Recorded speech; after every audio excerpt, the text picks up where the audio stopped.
Dr. Sarah Rasmi. You're a psychologist. You've been doing this for a long time. You set up your own business called Thrive Wellbeing. Did you get into it because you had some psychological issues that you wanted to help others with? It's something that really makes a difference to me, to know that I'm helping people. I think it's becoming more acceptable to suffering from mental health. People don't see mental health support as your last resort anymore. Once a cheater, always a cheater. So one thing about the cheating, it's what we would consider an escape or an exit. What are the stereotypes of being the eldest to the youngest? The eldest child is more likely to be intelligent. How much negativity do we typically carry around? Change is the only constant. For all the parents out there who feel guilty by not doing enough for their kids, not doing enough for their partner, not doing enough for their parents, tell us, what should we do?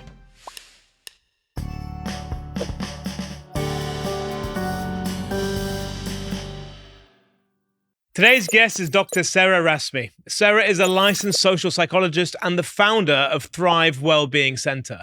Her work sits at the intersection of mental health, couple relationships, parenting, and culture.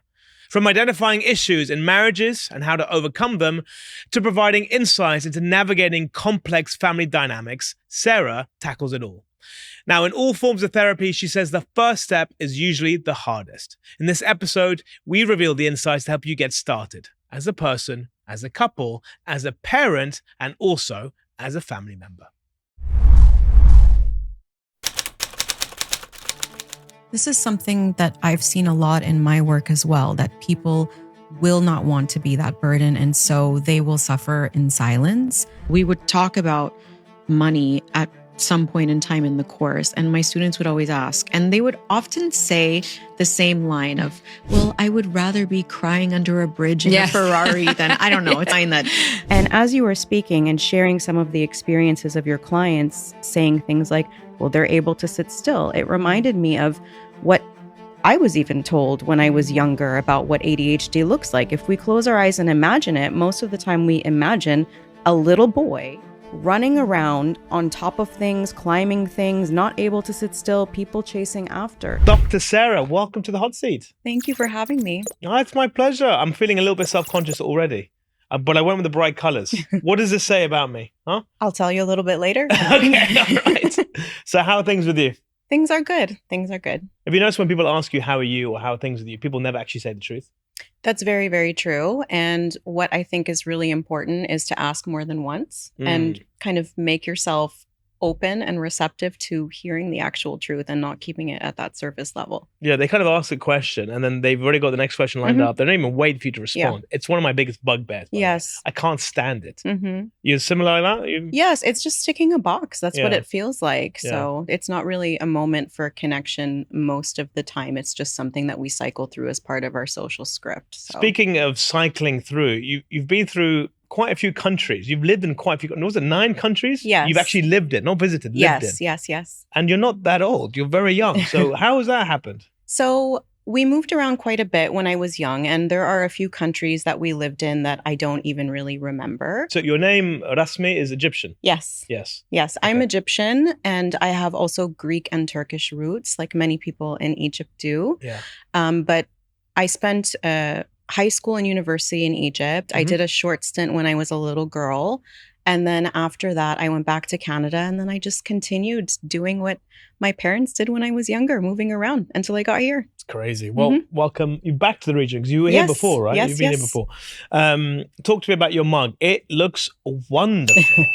Look at that. There's a big giant heart pointing at me. Yes. I love it. So this mug was made by my daughter. It says Super Mom on it. Aww. I use it every single day, and it's important to me for a couple of reasons. One of them is that to me, it's like perfectly imperfect. And I think that that's something really beautiful. It's life. Like it's not the most pristine mug, but it's hers and it was for me, and that makes it perfect. And then also the size, I don't know how she knew, but she made it huge. Yep. And so the only thing I usually drink out of this is tea. And tea is not for caffeine, like all of the other things that I usually drink to get me going. It's for something warm, soothing, relaxing. Well, like what? What are we drinking out of? Typically? Many different things. I'll drink matcha tea, which does have caffeine, so maybe that's not totally accurate. I'll do the turmeric tea. I'll do echinacea tea. What's echinacea tea? It's a supplement. It's an immune booster. So Okay. yeah, Okay. I have that, especially when it's virus season. Okay, so you're into the sort of the alternative teas, not the old traditional black teas. No. You're not an English person. No. You've never lived in the UK. Have you lived in the UK? No. Yeah, if you lived in the UK, you'd be having black tea. Yeah. But you're right about the size. Size Yeah. matters when it comes to mugs. Yeah. 100% sure. Mhm. How would you feel about me taking your mug and putting it on my mantelpiece? Temporarily, that would be fine. It's very diplomatic of you. I like it. Yeah, you'd have to answer to the big boss. How old is your daughter? She's 10. She's 10. You have how many kids do you have in total? I have 2. You have 2 in total. Yeah. Are you close to them? Yeah. I mean, different forms of closeness at different ages. Okay. They're quite far apart in terms of their age. My son is 21, so the relationship is quite different. Plus, he's You don't look like boy. you have a 21-year-old son. Thank you. It's amazing. So if I was having a chat with your daughter, she said she's 10? How old is she? Mhm. Yes, she's 10. So if she's sitting in that chair and I ask her to tell me about her mum, what will she tell me about you? She's very sweet and polite, so she would probably say something like, she's the best mom ever. Yeah. Yeah. I like that. And what about your son? Would he say the same thing? I mean, he's 21, so probably not. Yeah, He would Mom, probably she's say, all right, yeah. exactly. At a maximum, I Yeah. think we might go more in the direction of, yeah, she's on my case a lot. Yeah. You're a psychologist. Mhm. You've been doing this for a long time. You set up your own business called Thrive Mhm. Wellbeing. It's doing very, very well. You started off by yourself, no help. Mhm. And a few years later, there's 35 clinicians. Yes, and, that's right. I did my research. And in your clinic, you have a lot of different sort of rooms Mhm. that you've named, which I love, by the way. Yeah. The first iteration, they were all beginning with C, Yes. right? And then you sort of said, you know what, it's a nice letter, but Yeah. there's other letters out there. So how many different types of rooms do you have? And what is it that you really try and accomplish at your clinic? Yeah. So I like symmetry. That's just something quirky about me. And so I managed. OCD? You have OCD? I mean, I wouldn't say I'm Yeah, you do. diagnosable, Yeah, you do. but I have some like traits or tendencies. So I was able in our last clinic to stick to the C, and then in this one we now have 16 rooms. So I had to branch out. But what I did as well is I really thought about the main clinicians that are utilizing each room, the type of therapy, what their passions are, and then naming it something that kind of represents that and the work they do in that space. It makes sense. But you in the clinic, you treat individuals, couples, family dynamics. Mhm. I mean, everybody. Everyone, everything. Kids? Kids, How young? as young as 2. I mean, usually when Really? you have really young kids, the main work that's done is with the parents, but Yeah. we do have experts that can work with very young children. And why is it that you do what you do? It's a difficult question because it's why did I get into psychology is a separate answer to why did I start Thrive. So why did I get into psychology? It happened by accident. I actually thought I was going to be a journalist. I was really into writing, and I self-published newspapers when I was a little girl. And then I ended up in a social psych class in uni. And basically, it's about understanding people in social situations. And I realized that my nosiness, like something that I've had since I was a really young girl, it has a scientific framework. Okay. And so I was hooked. And then I sort of went into psychology. I focused on social psych as my area of specialization. In terms of Thrive, so many different reasons. I wanted to, give back and create a space that could really support and look after various psychological needs. It was only me at the beginning, so I never imagined it would be such a big group practice like it is now. And with psychiatry, I was doing a lot of consulting and I was doing a lot of training and education. And I noticed that little things that were being shared were making differences in people's lives. And that to me is incredibly meaningful and fulfilling.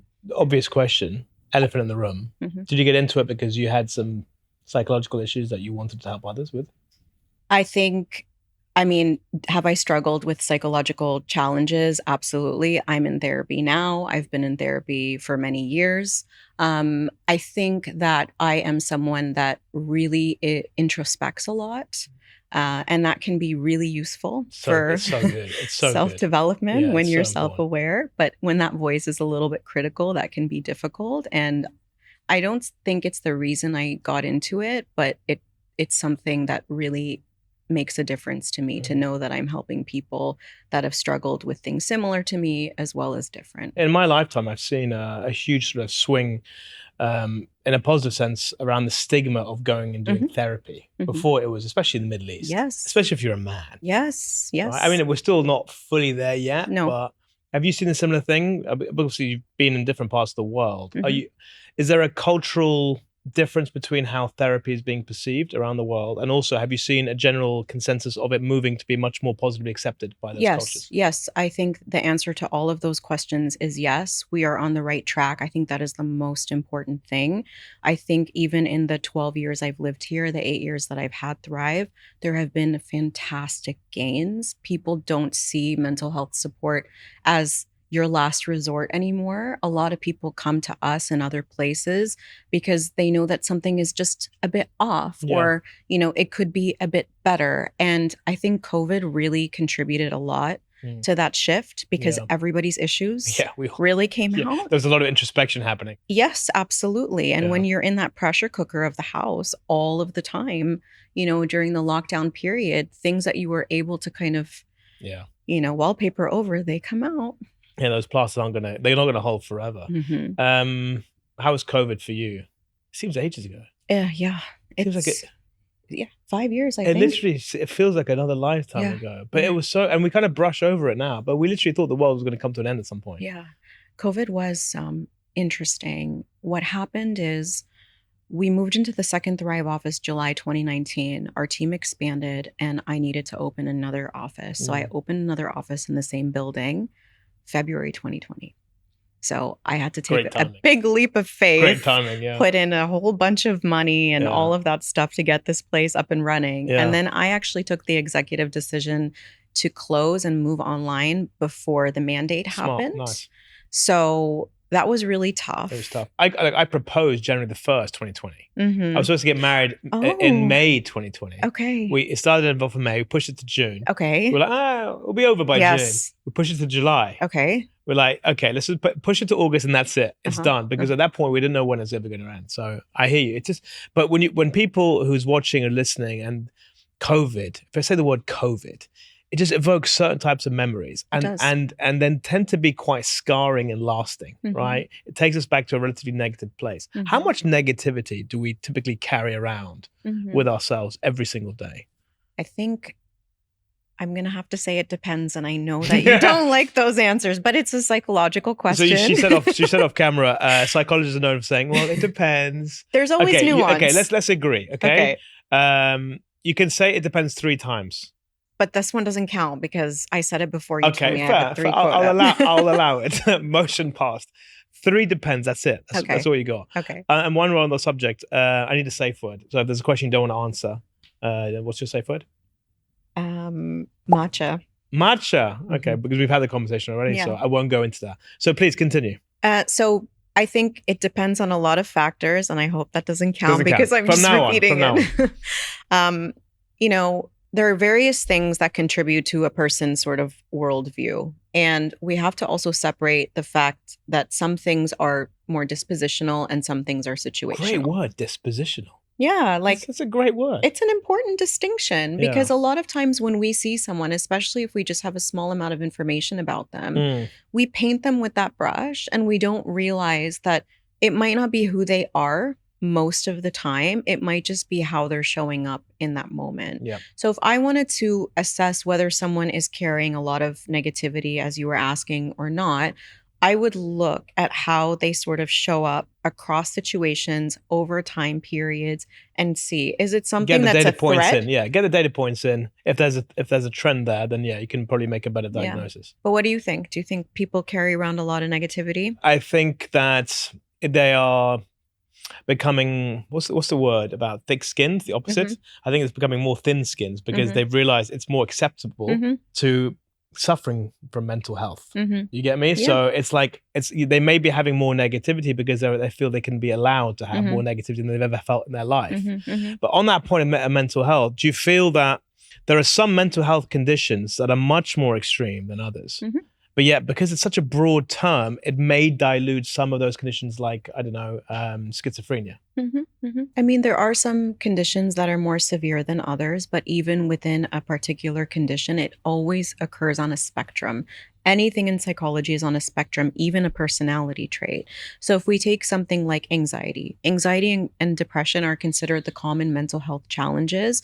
And I think the last statistic that I read was something along the lines of 1 in 4 people will experience it over the course of their lifetime, which tracks, honestly. Yeah. But not all anxiety and depression are created equal. Some people are going to have subclinical. Some people are going to be mild in their presentation. What's subclinical? Subclinical means that they might struggle a bit, but they don't meet the threshold for a diagnosis. To speak to someone like you. Yeah, I mean, you can speak to someone like me, whether you are diagnosable or not. How would you know? You wouldn't know. Would you know? I mean, there are tools. There are screening tools that you can use. We even have some of them on our website, and there are so many that are publicly available where you go in and you plug in what's been going on for you for a couple of weeks, and you can see.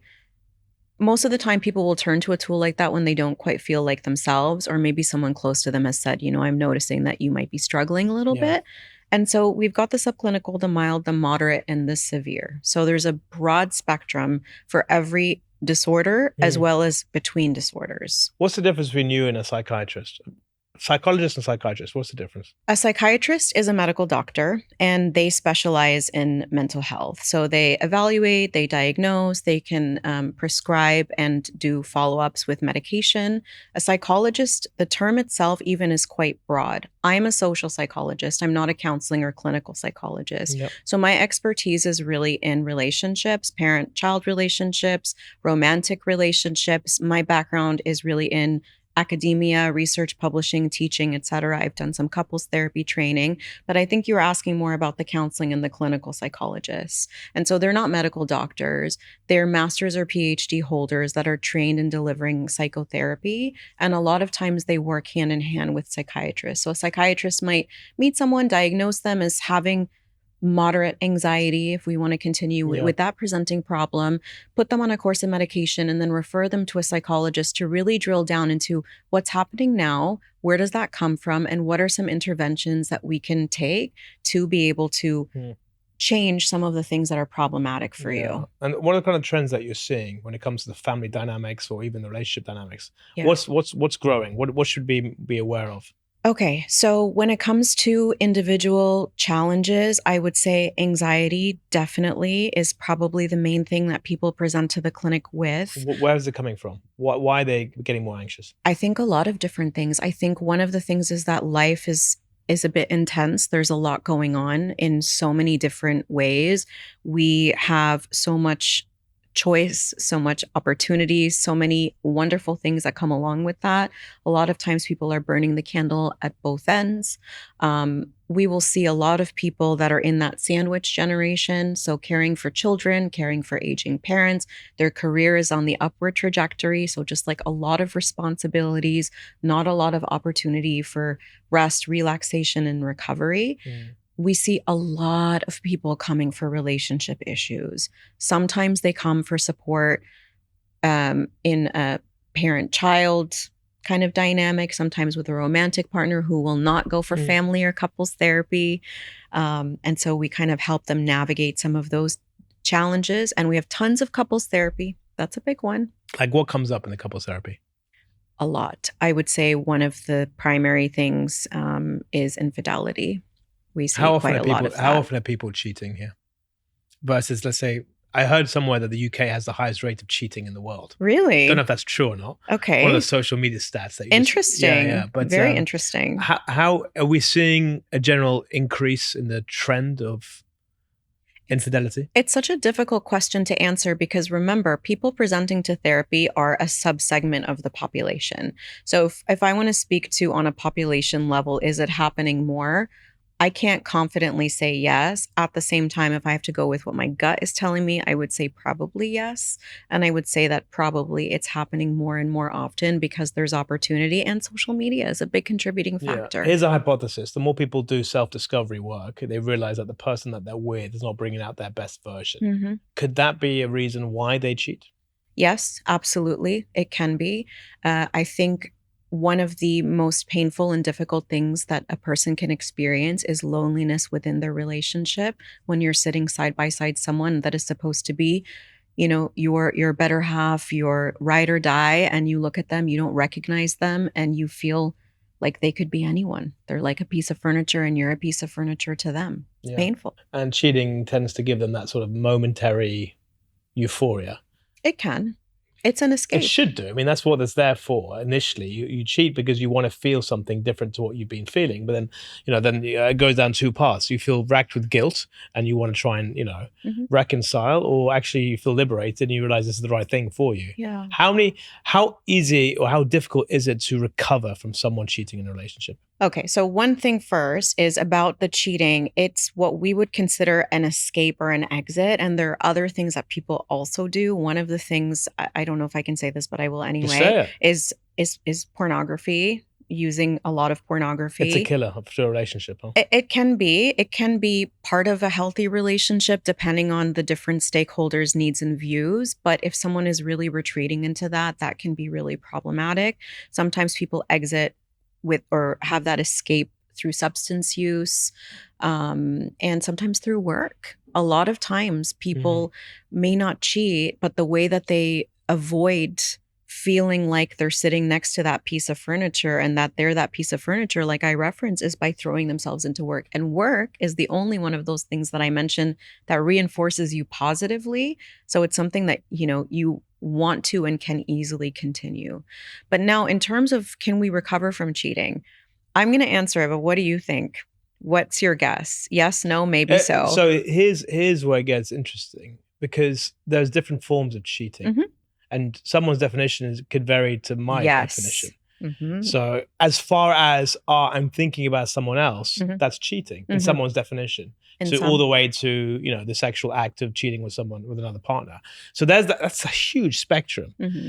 I think ultimately it's what would you be hurt about as an individual? That's your level for your partner and the counterpart. So if they did the same thing that you would affect you, that's your definition of what cheating is. Could a couple recover? Yes, they can. Will they be the same? No. That's my answer. Yeah, I agree with you. I think the crack will be there, but doesn't mean that you can still drink out of that same broken vase once put together, but there'll always be a crack. Well, for your first point, one of the things that I always recommend to couples, especially those that haven't experienced infidelity, is have that conversation. Because you just said now, I will not do something that I would consider problematic, but you and your partner might have very different views. You might think that something is okay. And if she did it, you'd be fine with it. And then when you do it, you don't realize that for her, that's considered infidelity. So have the conversation about what is considered acceptable and what is not acceptable. Transparency proactively is our friend. What's acceptable to you? What's acceptable to me? I don't know. I mean, so you really put me on the spot here. Can I say matcha? Yeah, you can say matcha. You can. No, it's okay. What's acceptable to me? I mean, I understand that males and females have close relationships. I just think that things need to be out in the open and not in the dark. And I think for me, if you're having an interaction, a conversation, an outing, making a comment, it needs to be something that I would be okay with you saying in front of me. Yeah. And those kinds of parameters, I think, are pretty clear. Do you trust easily? Or because you're a psychologist and you specialize in this, that you have more walls up than most other people? I trust very easily, probably more easily than I should. I really give people the benefit of the doubt, and I've been burned quite a lot. What about in family dynamics? So we talked a lot about couples. What about in family dynamics where there can be betrayal, there can be favoritism, there can be competition between the siblings? Mhm. I mean, what are the trends that you're seeing, especially in this part of the world, that we should be aware of? So I think all of the things that you named are things that can occur. I think one of the things a lot of people have been talking about on social media and does have its kind of root in the literature and what we see in clinical practice is like the eldest daughter syndrome. Okay, so I don't know much about it. Go on, tell me. So I have a big sister, so I'm curious now. I'm the eldest daughter, so maybe also that's part of the reason I'm interested in it. You remind me of my big sister. There you go. Yeah. Marina, if you're watching, right here. So the eldest daughter syndrome, again, I'm not an expert in it, but basically what happens a lot of the time is that daughter takes on a lot of like parental responsibilities and has very high sort of expectations placed on them. They might be the one that's expected to care for the parents when they're aging. They might be a helping hand around the house when they're younger. A lot of times they find their worth in people pleasing. And so that's often why they come to therapy in the future. It's like they're burnt out from being the caregiver. They struggle to express their own needs. They minimize their own needs. And they really value what people close to them think of them. And sometimes they will, avoid or ignore the things that are important to them to come across favorably to others. So you've had a lot of expectation put on your shoulders by the sounds of it. Mm-hmm. How do you deal with it? I'm aware. I think insight and awareness are very important. And I think that, you need to figure out what makes sense for you. You need to put boundaries on the things that are important to you. And you need to let go a little bit of the weight of the expectations of other people and recognize that sometimes when someone is disappointed, it's more about them than it is about you. What about if you're, let's do a profiling based on family dynamics. You talked about the eldest daughter. Yeah. What about the youngest daughter? Anything to be aware of? You know what? I'm not going to say the word that you said I can only say 3 times. One of the things that I you're think saving it. I'm saving it. I am a bit crafty. We have to consider how many kids there are as well. And what's the gender distribution. Let's go with this. Let's go with, because I can relate to this. Okay. 2 and 2. 2 and 2. Makes it nice and easy. Okay. So tell me, the eldest is a girl, then the second? Let's go 2 girls, 2 boys. 2 girls and 2 boys. Okay. And how big of an age gap is there between boy 4 and boy 3? Between boy 4 and boy 3. The youngest and the other one. Go with 4 years. Okay. And between the youngest boy and the oldest? 11 years. Okay. Is that you? That's me. Okay. Are you the baby in the family? I want you to analyze the hell out of me. Well, I mean, I don't know anything about your family. I'm the youngest. But I'm proud to be the youngest. If there's an 11-year age gap, I would imagine that your oldest sister probably played a pretty active role in looking after you. Big time. Her and my other sister, to be fair. Yeah. What's the age difference between them? There's like a year and a half, 2 years. Yeah. So they played an active role. That was their first taste of parenthood in a way. I'm guessing they weren't authority figures, but also they might have been like a middle ground for you if you want something from parents. And I used to get what I wanted. I was pretty good with my parents. I'm sure. I was pretty good with my parents. Yeah. I was always accused of being, because golden child. I could get away with not that, but getting away with stuff. So Luca could always get what he wanted because I was the youngest. Mm-hmm. So what are the stereotypes of being the eldest to the youngest, and the classic middle child? Because everyone always talks about the middle child syndrome as being, they're the ones that are most messed up. Yeah. For some reason or another. Is it true? Is there scientific evidence to suggest that? So as far as I know, in terms of scientific evidence, there's 2 things that have been documented, and they have to do with being the eldest child. Okay. The eldest child is more likely to be intelligent than the younger ones. Hello. I like that one. Hi, Mom, my dad. But you know what? If you think about it, it kind of makes sense because, you're a father? Yeah. I've got 2 boys. 2 boys. How old are they? 4 and 2. Okay. The 4-year-old got a different Luca than the 2-year-old, right? Some ways probably better and some ways probably worse. But one thing the 4-year-old got is undivided attention, right? Everything was a first, everything. Even if we look anecdotally at the older child's albums, they're like this big. And then, if you're in a big family, by the time you get to the 5th kid, it's like one picture that someone took that you just like happen to have hanging around. So they get a lot of that attention and devotion and the excitement is there, but they're also the practice kid, right? You don't know what you're doing. Guinea pig, right? They're the guinea They pig. are total guinea pigs. And then once you figure out, then you get a totally different kid, and then you have to start from. But I love the square image one. that you're building now in your Yeah. head. I love it. I can see you doing it. Yeah. It started with the t-shirt. Now it's going into the sort of the I'm still figuring out the t-shirt, We'll how come it back to fits it. We'll into come back to the it, yeah. equation. Are you ready to take charge of the show? Okay. Yeah? Yeah, let's do it. Bunch of questions written on golf balls. Okay. Did you play golf? No, but my dad's an avid golfer. Is he? What does he play off? What's his handicap? Do you know? I don't know, but he's pretty good. He's good. It's single digit That's or amazing. That's amazing. low double. Hi, everyone. I really hope you're enjoying the episode so far. Thank you so much for watching and listening. Throughout my career, I've met a lot of people that have anxiety when it comes to public speaking. If you're someone that has that anxiety or nervousness and has always wanted to be more confident in public speaking, but you're also not sure where to go or how to start, the good news is I might be able to help. I have 20 years experience working in corporate communication. I'm a former regional CEO, and I've helped to win over 80 different clients through new business pitches. With so many online trainings based on theory, I wanted to share what's helped me in the business world. I've launched my own training program called Master Pitch. The 7-module course covers everything you need to know, whether it's learning how to really understand the audience, how to deliver real impact, or how to effectively storytell. I've got it covered. With practical tips and real examples, you can immediately start turning that anxiety into confidence. Also, in a world of AI, there's never been a more important time to invest in your personal brand and in developing your public speaking. For more information, go to lucaallam.com or drop me an email at info@lucaallam.com. Right, let's get back to the episode. Take the bag. In it, there are 6 questions. One at a time, Sarah, one at a time. Do I get to say it depends on one of these? You have three. You have 3, but No, I won't. But I would urge you, for the sake of the audience, Okay. like I've said many times, if conversations stay up here, no one gets any juice. There's no information. It's all blah blah. So please. Yeah. So just Be as real, long as man. everyone knows there's always nuance and this is generalizations. Caveated, but My be, disclaimer. Yes, you have to do it, but be as honest as you can, please. Okay. Can new parenting styles overwrite ingrained cultural, generational, and family approaches? Yes. Next Can I question. say more? No, I'm joking. So why are you so confident with that? Because we were taught, we were raised in a certain way, right?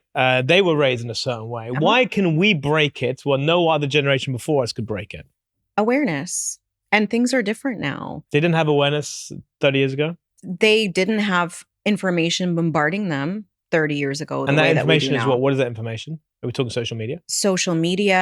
Should we believe everything we on social media? No, absolutely not. I didn't say the information quality is good. Okay. I just said there's an abundance of information. Yeah. If you want to find good information, you can find it out there. But I think this is one of the things that's really difficult for our generation. It's that we are trying to parent in a way that's different to how we were parented. How were you parented? Well, I think my parents were they were generally supportive. They were a bit firm. They had very high expectations for me. I'm the eldest daughter. As I said before, I have one brother. He's 4 years younger. I think his gender and the age gap and us living in Egypt during some formative years made it easier for him to, get to do certain things than for me. But yeah, they weren't overly strict. They were pretty open-minded and understanding, but they were funny about certain things. Should you ever hit your kid? No. But I will say it depends. So that's number 1. Okay. And I think this is a good one. So no. And there is a ton of research showing that it's ineffective in terms of behavioral change, which is why people use it. And it's really problematic in a number of ways. It teaches people that responding with violence is okay. And people often model what happened to them in other relationships. The reason I'm saying it depends is for my master's and PhD and a bunch of the scientific studies that I've published, I looked at this very question. And what I found in my research is, European Canadians, so like white Canadians, were less likely or reporting less of those hostile parenting behaviors like smacking or hitting than Arabs in Canada and Arabs in Egypt and Lebanon. That's who I sampled. at the same time, it wasn't interpreted in the same negative lens for the Arab groups because it's culturally acceptable. That's what I'm saying. And there's the warmth. Yeah, we were raised Yeah. in that generation that it was actually okay to hit. Yeah. And then after, you might be hit, but there's so much warmth afterwards and as part of that. And so it wasn't. Yeah, but people don't remember the warmth so much. They remember the incident of being hit. They do. But it's in the bigger picture of that. Whereas in other societies, what we found in the research, what might be an explanation for it, is that those families that were more likely to hit were also cold and indifferent and neglecting in other ways. Yeah. So that warm closeness of Arab families is in some ways a protective factor. So what's your advice between siblings? So for example, my two boys, there's only a year and 5 months between them. So one will soon be 3. So 4 and 3. Okay. I don't really want to treat them like you're the big brother. No, you're very similar, right? Yeah. So Irish twins almost. Basically. So one hits the other one, right? We teach them to say sorry, okay? Sometimes he doesn't say sorry. We also try to teach the other son who got hit to defend himself, to not accept it. Is it okay to say, if he doesn't say sorry, you should hit him back? Because we ask for forgiveness, we ask to do the right thing, but at the same time, we don't want him to be the victim. We also want him to stand up for himself. Yeah, I think this so is in that situation, what should I do? A lot of people have that same question, and even in a school context outside of a household where you have less direct control. But what I'm more interested in is the sorry piece, because I think it's great that you obviously have family values that are clearly communicated to your kids, that hitting is not part of what we do. And if we do something that we're not supposed to, we should take accountability and ownership and acknowledge the pain that we've inflicted on someone. But what I would caution you from doing is forcing him to say sorry. If he doesn't want to, just leave it, because it's also quite problematic when someone learns to just say sorry flippantly when they don't mean it. Sorry is a word, in my opinion. It needs to carry its weight and its heft. So what should you do? Well, I would wait. Because walking away sends the message that the other kid, you're not standing up for him. You're kind of leaving him exposed. No, absolutely. So, I mean, with that sort of age, I would intervene right away, because that also could turn into like a physical or like a health safety related thing. I don't know what's going to happen between the two boys. I mean, in my brain, I'm like, it's not a preference or a belief. It's like going everywhere. I imagine little MMA fighters. But what I would do in that moment is get down to the ground level. You know that the 4-year-old is having an emotional reaction. That's what that is. So get down to the ground level. Put your hand on him if he's someone receptive to touch, and look him in the eye and say, I can see that you're feeling XYZ, whatever it is that you think that he's feeling. And that's okay. But we never, ever, ever hit our brother or anyone else when we're feeling like that. Yeah. What's nice of what you said is I had a lady sitting in that same chair. She's a parenting expert, Karen Abujaude, season 4. Lovely lady. I had a great conversation. She was pregnant actually at the time of filming. Okay. She said something very, very similar. Okay. Well, I told her we have something called the naughty step. Okay. Right? She told me to rebrand it. It's kind of to be like the time out kind of step. Agree with that? Yeah, I think so. Like not time out, but like relax. I like calling it the calm down corner. Yes, it was something like that. Yeah. And you know, and what's helpful too is, instead of naughty step where it's like I'm sending you out, and I mean, I think everyone should do what makes sense for them, but instead of I'm sending you out and I'm branding you as like this bad person, it's like I'm sending you over here because you clearly need a bit of a breather. Here's a bunch of stuff like Lego. It's not a reward. It's something to help regulate the nervous system. Yeah. So you can re-enter. Yeah. So you know what's funny now with between my sons, Matthew and Oliver. Okay. So when Matthew does something wrong, he'll be like, Ollie should go to naughty step. And the same thing with the other one. And then, it's the thing is that we're trying to do the best that we can, but it is hard. I mean, parents, you got to work, you got your relationship with your spouse, your partner, you got to be a full-time parent, and then you need to have me time. Like it's hard. It is. And you're always second guessing. And now I look back, and because the question asked about generations, I look about what my parents did. And you can only look at your own frame of reference and what you went through. I understand why they did what they did. Doesn't mean I liked it, but I can understand it. And I think one day I hope my kids, if they ever watch this episode, they'll be like, at least I know my dad tried everything that he could to be the best dad he could with the information that he had at the time. And that's all you can do. Absolutely. That's all you can do. That's all you can do. But I think, what you just shared is directly in line with what I was saying before about the information and the pressures, and every single person on the planet. Actually, if someone feels confident in their parenting skills all of the time, I'm not confident about them. I have a question mark on them. Totally. On that note, let's do another Next ball, one? my dear. Next. Okay, let's see. We had a nice discussion and you wanted to move on quickly. And I didn't opened use my up, it depends. And we shared. It was great. Insights, my dear. Insights are flowing. Families often have a scapegoat that carries the family's unaddressed emotions. Debate. So we're going to debate that? Yeah. So the whole kind of black sheep of the family. Yeah. Right? Where's that come from? Is it true? I think in some families it's definitely true. Why does that happen? Why does it have to be someone who's a scapegoat or the black sheep or the kind of butt of the jokes or whatever it is? Why? So what is it about our nature that we need to have that? I'll tell you, familiarity is comfort, even if what's familiar is uncomfortable. And so if you grew up in a family of origin where there was a scapegoat or a black sheep, it becomes much more easy to recreate that dynamic. When there's someone who is kind of marching to the beat of their own drum, it becomes easy for them to be labeled a scapegoat. When there are very strong perspectives about how that family should be and how they should show up, that's often a part of it. It's how they show up in society. And this person is doing something different, something that maybe is going to negatively impact on the honor and reputation of the family. Scapegoat. So there's a lot of inputs. Do they play up the role themselves? What do you mean? Do they if they are the black sheep, they sort of dive into and go, yeah, you know what? If you're going to call me that, I'm going to show my... Some people. I've definitely seen it happen before where it's like, I'm the black sheep anyway. No one likes what I do anyway. And there's a freedom in that.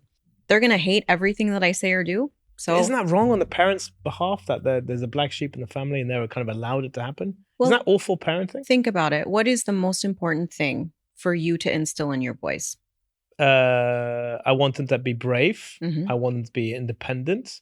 Mm-hmm. I want them to be kind, good people. Mm-hmm. There's a lot of things I want. That's in them. What about in your relationship? I want them to be open and trusting. Yeah, and a safe place. Yeah, I mean that's it. Goes without saying. Goes without saying. So if there is someone who is a black sheep across situations, again, it's this whole thing where it's not just once, because all of us can be on the outs sometimes. But if you are consistently on the outs, that's not a safe place for that child. Yeah. Are you more likely to be, is a black sheep or a scapegoat more likely to occur in a smaller or a bigger family?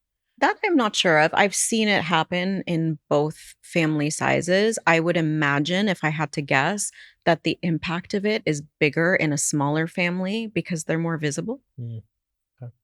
Should we do the next question? Okay. Let's go. How do you safeguard the integrity of a psychologist's role without using unconscious bias? We use unconscious bias and we have unconscious bias. There's no way around that. There's no way. We're human. There are things that are happening below the surface that are impacting us, and we can't change that. The only thing that we can do is be aware of our bias and be aware of our blind spots to the extent that we can and try to plug those gaps. I'll give you an example. This is something I used to teach my students about in social psychology. And it has to do with the US, where historically as well as now, there's a lot of, interracial challenges. Okay. There was a man, he was entering his house, okay, at night. He went to take something out of his pocket and he got shot by the police 19 times. And then they discovered that he didn't have a gun. He was just getting his access card or his wallet or something like that. And the reason that I'm giving this example is because what was later shown in the studies is even with the anti-prejudicial training, even people that thought they don't see people differently, when we do those unconscious bias tests, we have unconscious bias and it impacts on our behavior. There is no way to get away from it, but we can learn where it exists and we can try to be mindful to change what's in our power to change. If I know that I might be prejudicial against men, if I know I might be prejudicial against this ethnocultural group, then I can keep that in the back of my mind and I can try to overcorrect and hope that that works. But can I avoid it? No. But that's self-regulation. What about, is there room for other people to help you say, look, I've seen a trend with you here, Sarah, that you've done 1, 2, 3. Do you need other psychologists, psychiatrists to sort of be able to assess you to make sure that you are fit for purpose? Or is self-regulation enough? I'm talking about on a general human level. In terms of psychologists, we have so many checks and balances that we need in order to do our work. I'm not sure if you're familiar with them. First of all, we have a huge code of professional ethics, and we have to adhere to that. One of the things we need to do, regardless of our level of training, our years of experience, how amazing we might be considered in the space, is we have a supervisor that we consult with. We have to constantly check in with ourselves to see, how am I feeling? Am I compromised? You know what's really tough is when you're a psychologist, a couples therapist, for example, and you're sitting with couples and they're experiencing something that's really close to your own heart. It's my job to know that that's going to hit a nerve. That's exactly why I came up with this question. Yeah. It's because you're going to be in a situation where it's going to echo so closely, scarily close to what you're going through. It is impossible to not have an unconscious bias that may impact the feedback, the information, the approach that you take to that couple or their family dynamic. But it's our job to be aware of it and to know. So are there going to be unconscious things? There might be, but if it's impacting our work, we should be able to see it. We're trained to be able to see it. We're expected to sit with it, and we're expected to make judgment calls. I'll tell you something. There are phases, including recently, where I took the decision to stop seeing people because I felt that I have so much going on. You compromised. And I don't want to get to the point that I'm compromised. It's like, I don't think I can do my best work right now. Yeah. So I'm just going to give myself a break. Which is amazing. Has there been a situation though where you've had the sessions with people and then you've only realized later, you know what, actually looking back, what I said, I was compromised? No, I haven't had that. But, relating to the bias piece, are there certain situations and times where you might feel a closer connection or understanding of it because it's related to something personal or, something relating to someone close to you? Yes. But I think that I notice when that happens because we're supposed to. Yeah. I mean, what goes on in your life right now, whatever you're going through, it's typically transitional. It doesn't stay for that long a period. You go into an argument with your partner, your kids are playing up, they're a certain age, at some point it will be over. That life experience that you're getting is invaluable.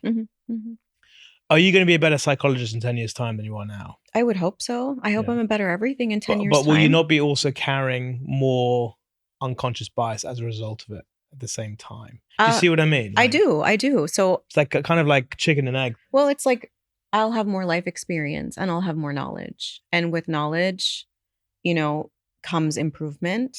And with knowledge also might come bias, and people, we know with age tend to become a little bit less open, a little bit more conservative as they age. So maybe that's going to happen and it's going to infiltrate its way into my work. But what I'm confident about is whatever happens, I will always stay ethically minded and checking, and I will always err on the side of I might be, so I'll stop. Have you got to a point in cases, patients, clients, do you call them clients or patients? Clients. The clients that you've worked with, that you just get really frustrated that you can't seem to make the breakthrough that you want to?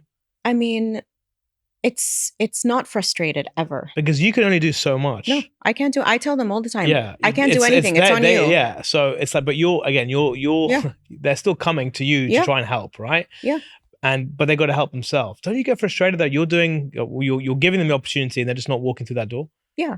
Does that annoy you a little bit? Like, you're just like, come on, man. Like, come on. Get over yourself. You know what I tell people? Because people have this idea that I'm going to somehow fix everything, wave a magic wand, tell them a couple of things, and like their relationship is going to be perfect or amazing. And I tell them from the beginning, that's not going to happen. And actually, I don't have a lot of influence over your relationship. I translate and I can share strategies and all of that kind of thing. But It's your commitment, your motivation, and your compliance. And from day one, I tell them, if you, number one, don't like me, because therapeutic alliance is the biggest predictor of success. So I tell them, if something I said rubbed you the wrong way, if I remind you of like a great aunt that you hated, if you just don't like the way that I come across, please find someone else. Because if you don't like me and if you don't think we're going to click, I will never be able to help. But I'm never going to be the one to solve your problems. You have to be committed, motivated, and compliant. This takes a lot of time. This takes a lot of energy. This takes a lot of money. So you better be ready to get started. Mm-hmm. Love it. Yeah. And usually they are. And sometimes we hit speed bumps. Do you charge a lot? I mean, it's relative, right? It depends. I didn't That's say another it word of depends. saying it's relative. Come on. You didn't say in the T's and C's. Look. I'm not. There is some intellect. I know I am the fourth of the siblings. There is still some intellect. I know what you're doing. Let's do another ball. Okay. All right. In couples therapy, how and when do you know the marriage has run its course? How do you know? The biggest sign for me that it's going to take a lot to get out of that space, if it's even possible, is the coldness and the silence. I am troubled. That might not be the right word, but I'm more concerned when a couple comes to me and says, we never fight. We never fight, ever. Then when they come in and sometimes fight in front of me and are very explosive and hostile. I'm not talking about abuse or anything like that. This all comes just out. Intense. You know why? Because how can you be close to someone and not fight? How? Right? It means your relationship is superficial. It means that one or both parties is checked out. And checking out of a marriage takes a long time. So how do you know? So is the final sign the quiet? It is. It's not always, but often. When I see couples that are very quiet, they don't care. They're checked out. You can't get it back? You can get anything back.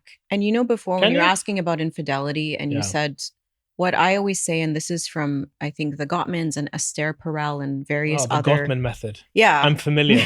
I've done my research. Yeah, me too. I hope so. I don't actually remember if it was Esther Perel and the Gottmans, but anyway, that's beside the point. It's not about fixing that marriage. It's about starting a new marriage with new rules. The marriage will never be the same again. And so extrapolating that to what you just said, I think you can recover from anything, but people have to want it. They have to try and they have to persist. And both people need to want it. Both people. One person can't want it for the both. Do you know, do you think you can spot who loves who more, or who, is it easy? Or is there still, like, when you're seeing a dynamic, you see so many different couples, you just know who's like the victim and who's actually or is it too simplistic to kind of give them labels? I don't think anyone is the victim or the perpetrator in every situation, unless it's an abuse situation. Here's a question. If someone cheats, could it ever be the fault of the person that was cheated on? No, the person who cheats is the person who broke the trust in that relationship. But you never ask why they cheated. No, of course we have to. So could the reason that they cheated, it can never be the fault of the other person? Is there ever a situation? Fault is a strong word. Okay, so let me rephrase. Is there ever a situation where the person who's cheating shouldn't be at blame? People cheat not to hurt other people usually. They're cheating to escape from something. Is it the right thing to do? It's not the right thing to do. Okay? But there are elements in the dynamic that maybe contributed to that happening. And I did a couples therapy training. That's a yes. It is a yes. It is a yes. And it's my job. It's my Yeah. job. I have to find out what was happening in the relationship.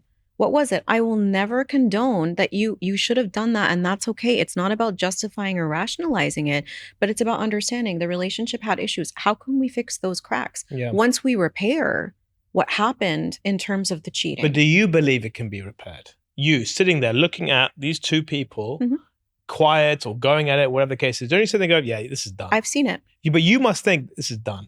No. You carry on, you do more sessions with them, but in your back of your mind, you're like, not because these of guys cheating. haven't got a chance. Look, we're talking Not openly. because of cheating. I'm telling you, and not because of cheating. Have I looked at some couples and thought, I'm not sure how effective this is going to be. Absolutely. But it's never because they came into my room because of infidelity. It's because one or both people are not willing to put in the work or be transparent. Have you ever watched the series Friends? I'm sure you have. Yeah. Okay, who's your favorite character in Friends? Oh, tell me a lot about you, by the way. Monica. Okay, I like Monica. It's a good answer. So there was a scene in I think when Ross obviously had that not a break thing, right? And Rachel and him get back together, and she says something like, "Once a cheater, always a cheater." Yeah. Is that the case? Is that true? No. Once a cheater, always a cheater, or can a cheater reform and actually become a straight shooter? Definitely, it's not true. I think a lot of times, if someone does, they will do it again. But it's not necessarily the case. And we have to look at all of the inputs to see what's going to happen. Look at you with your empirical evidence and data and science approach. And look how I'm avoiding using it depends and all the synonyms. You're just too crafty. Next ball. I'm going to give up very soon. No. You didn't ask me why Monica. Okay, why Monica? I related to her a lot. No, but I can see why Monica. Honestly, I can see why Monica. Look, it's the responsibility. She's the mother of the group. She's the one who takes care of the group. Everything happens in her apartment. Phoebe once lived with her. Rachel lived with her. They all lived with her at some point, right? Yeah. And she was taking care of them. She was always the hostess. Yeah. That's you. You're the mother hen. And the tidy, the stress cleaning. OCD. I wasn't going to go there, but yeah, okay. Do you know who I love the most? Is my favorite character? Tell me. Go for it. Who do you think my favorite character is? I'm going to alienate a lot of people with my answer. I did actually mention this on Nadeem Safieddin's episode, season 2. I feel like I'm going to really overthink this now. Yeah, go. Who is your favorite character? Joey? Ross. Ross is my favorite character. Love him. I love his variety. It's the paleontology? No, nothing to do with that. But he's got the variety of his character. He can go slapstick comedy. He can go super serious. He can go romantic. Very true. And he has the best scenes. He has the best scenes. So, but he's polarizing. Yeah, I know. And I think when I grew up, Ross was the least popular person when I was young. Yeah. But every season, I've watched it a few times. Yeah. Every time I watch it, I just appreciate the character. Yeah. And you know who else who I used to hate? Now who I really love? Phoebe. Really? Yeah, I appreciate her. There was very sadly, I know we're way off topic, but there was a poor guy, obviously with Matthew Perry, who passed away. Yeah. He was saying that one of the funniest people he ever met was Lisa Kudrow because of her comedic timing. The only female he found funny was Lisa Kudrow. Mm-hmm. And when I listened to him, I was like, I didn't understand that. And then I've rewatched Friends since. Yeah. Forget season 1. Season 1 is a write-off for Phoebe. Yeah. But season 2 onwards, brilliant. But isn't that the best thing about these types of shows? And it just shows you were asking about development and change over time. Yeah. You look at it through different lens and you get different things out of it. That's why Friends is so good. It is. Because we can all relate to some character and see the evolution. Totally. Right, next ball. All right. Thank you for asking me why Monica. Is the disparity between how Arabs and Westerns raise their families growing or shrinking?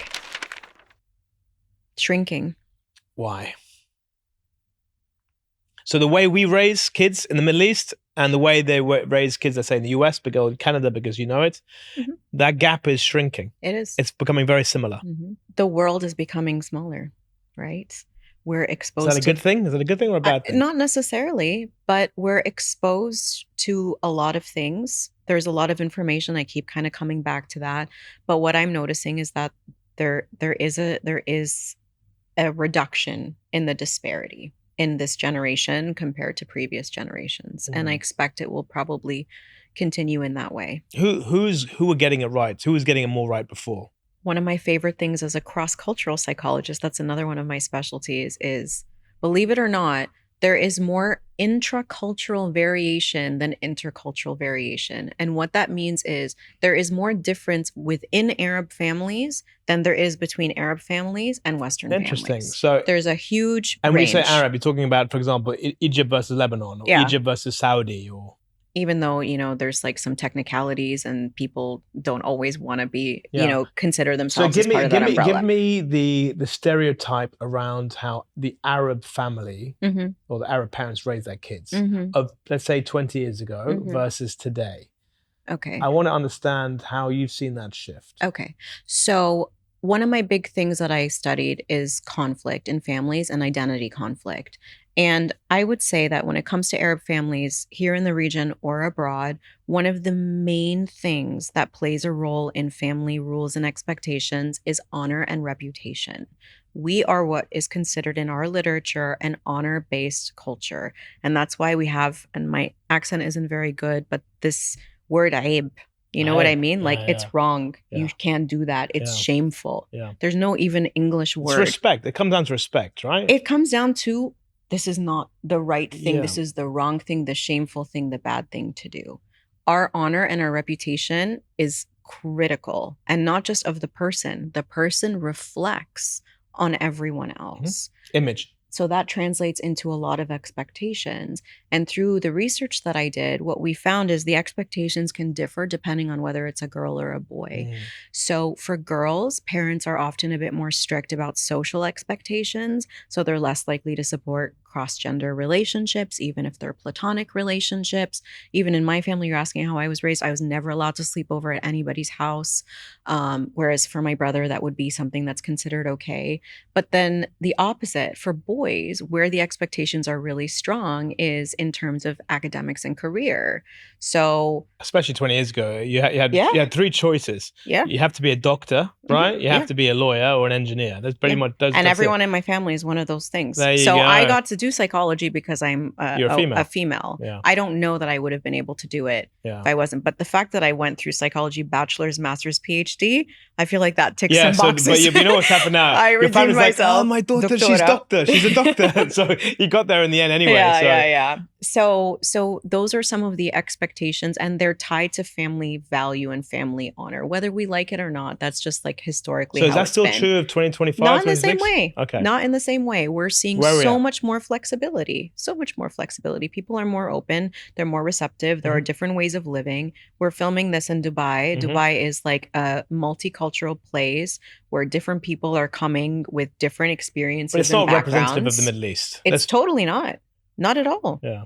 Dubai is not even representative of the UAE. Of the world, actually. There's not. Can you name another city on the planet that's doing what the UAE is doing? No. 200 nationalities based here, living in perfect peace, harmony, and safety. I spent years living in Toronto, which also has a similar profile in terms of multiculturalism, but that second part you mentioned is not there. Yeah. So there is no place like here. And what I think is amazing about here is people come here, no matter what your story is. We spoke about it, living in 9 countries, mixed. I don't even know how to answer where are you from. I know you and your siblings were born on different continents and all of that. And both of us are here more than 10 years. Why? Because it's the only place that feels like right and where you meet other people like you and you're not the weirdo, right? And the culture is receptive. I've said that a few times. So Dubai, no one belongs in Dubai, yet everyone belongs in Dubai. Exactly. It's not eyebrow raising. Yeah. And the country knows that most of the people are coming in and they're bringing so much in terms of knowledge, experience, expertise.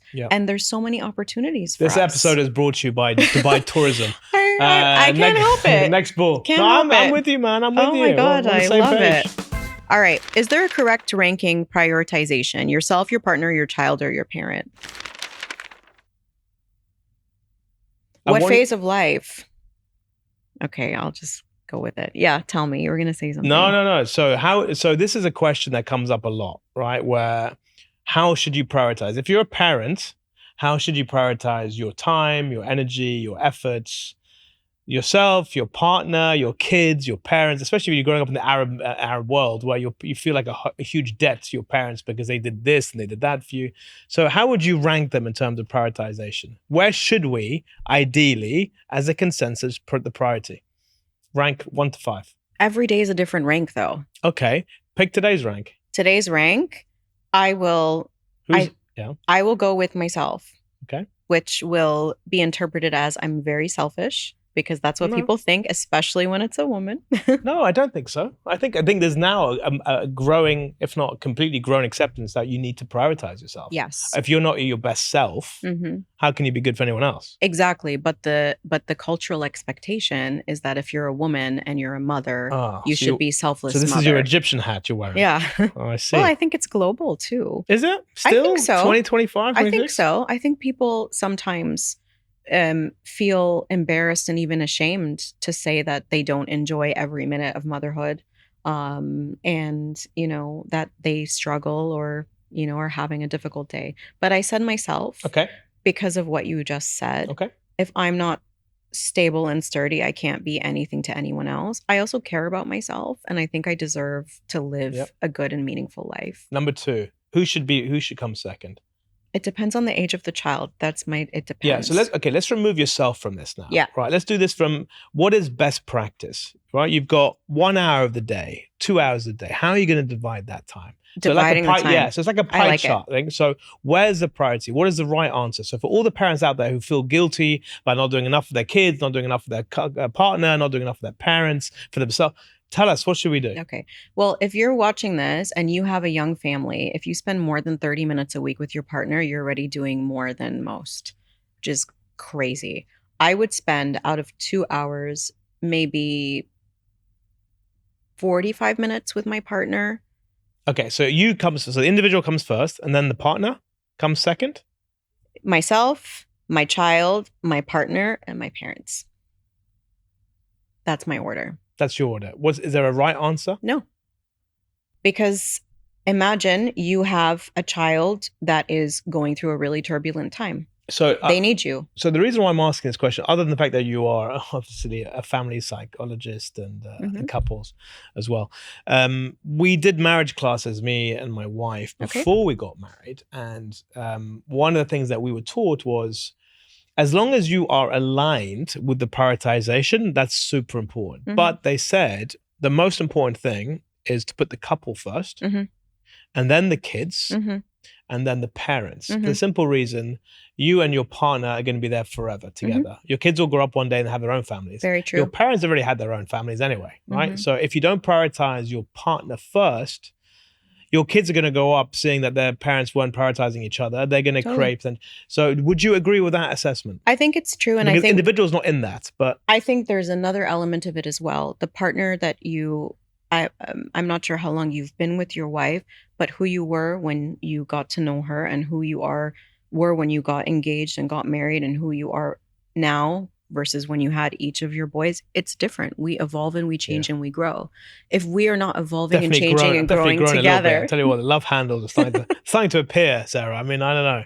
Got to work out harder. The 40s are tough. They are really tough. They are really tough. But you need to, keep knowing that person and updating your love map. That's what the Gottmans say. Your love map. Your love map, your knowledge and your understanding. When you're with someone for a long time, you are going off of assumptions, and most of the time it's right. Sometimes it's wrong. So we have to stay up to date on who our partner is so we can hopefully grow in a way that by the time the kids are out of the house, we still love and enjoy each other. There's still something there. Yeah. So I definitely agree with that. I think it's really important, but not at the expense of the children. It's prioritization again. It's not about replacing one for the other. No. And it's just like that whole work-life balance thing. I always say it doesn't exist, and it's just a recalibration. Today, I needed to fill the cup of my partner. Tomorrow, I need to fill the cup of my child. Today, I need to fill the cup of me.